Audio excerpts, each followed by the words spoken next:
Olá pessoal, nesse vídeo eu vou fazer um react aqui a um post colocado pela Multiversal. Vou ler o post aqui. Ele diz assim: os críticos da teoria flaviana continuam dizendo que não apresentamos evidências para defender a pesquisa.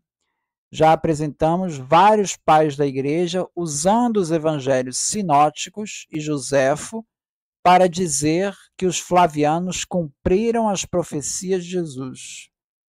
Todas as profecias de Jesus são apresentadas por Joséfo em Guerra dos Judeus, sendo cumpridas por Tito Flávio. Então veja,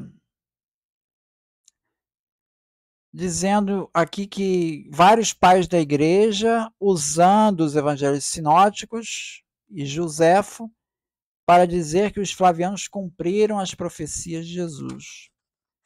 Bom, se você está querendo se referir à profecia de destruição do templo, realmente, os pais da igreja, isso não há nenhuma controvérsia sobre isso. Ou seja, os romanos eles cumpriram as profecias de Jesus de destruição do templo.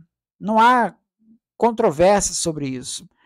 Sobre o juízo final, há alguma controvérsia, porque você vai ter alguns padres da igreja, como por exemplo Eusébio de Cesareia, que é o que a gente podia chamar de preterista completo. Ou seja, ele diria que todas as profecias de Jesus se cumpriram ali em 70. Mas Eusébio de Cesareia não é a maioria. Você vai ter muitos pais da igreja que eles vão ser milenaristas, como Papias, montanistas, como Tertuliano, ou seja, pessoas que acreditam nessa volta iminente de Jesus e com data marcada, né?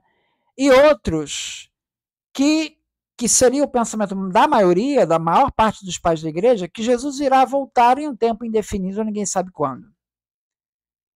Então, veja, isso nem esses preteristas completos, Eusébio de Cesareia, nem esses que estão aguardando a volta de Jesus, nenhum deles corrobora a tese do Jesus romano, porque todos eles estão trabalhando com com Jesus sendo Salvador, Jesus, personagem histórico, sendo Salvador. Então, nenhum deles está corroborando a tese do Jesus romano.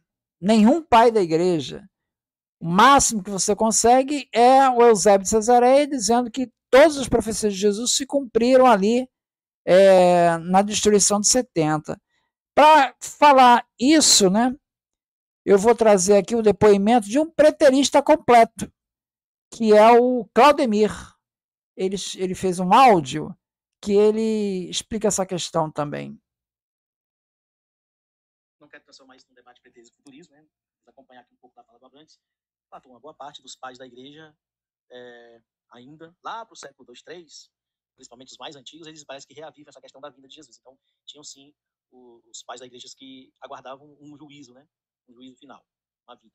Para alguns outros, esse juízo já se cumpriu ali de fato em Jerusalém.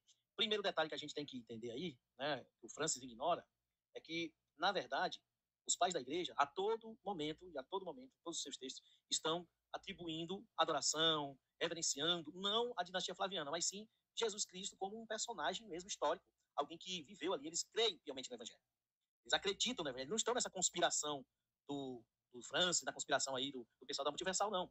Eles, de fato, utilizam o Evangelho como um instrumento de fé. Eles professam fé nos seus testemunhos. E quando eles falam dos flavianos, eles colocam os textos como apenas um veículo, como um instrumento para que se cumpra os desígnios de Jesus, que para eles Jesus é divinizado. Jesus sim é divinizado, não a dinastia flaviana. Mas o momento histórico, né, o momento histórico oportuno para que se cumprisse ali as profecias de Jesus foi exatamente no período de Vespasiano, de Tito. Então ali se cumpre na perspectiva de um grande número dos pais da igreja, incluindo Eusébio, que de fato houve o cumprimento das profecias de Jesus, mas que os flavianos eles são colocados num papel secundário, como apenas os agentes utilizados por Deus para cumprir as profecias da divindade, ou seja, de Jesus. Entendo? A obra de Flávio José foi... Então, ou seja, é uma situação muito parecida com foi de Ciro, por exemplo. Os judeus estavam lá na Babilônia. E depois Ciro deu liberdade para eles retornarem a Jerusalém. Então, Ciro também foi considerado como um libertador. um libertador, mas em nenhum momento houve o império de Ciro foi louvado pelos judeus, ou Ciro foi louvado pelos judeus. Não houve isso, ou seja, ele foi um mero instrumento de Deus para libertar o povo de Deus. A mesma coisa os romanos. A tese de que Jesus vinha para anunciar os romanos, o anúncio do... Não, o grande rei para Jesus não é o imperador romano, nem nunca foi. E nem nunca nenhum desses pais da igreja considerava isso. O grande referência, o grande rei dos reis é Jesus. Não é Flaviano, não é Vespasiano.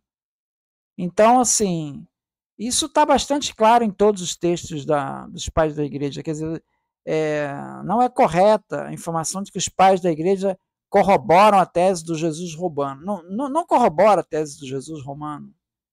Enfim, é isso. Muito obrigado, então.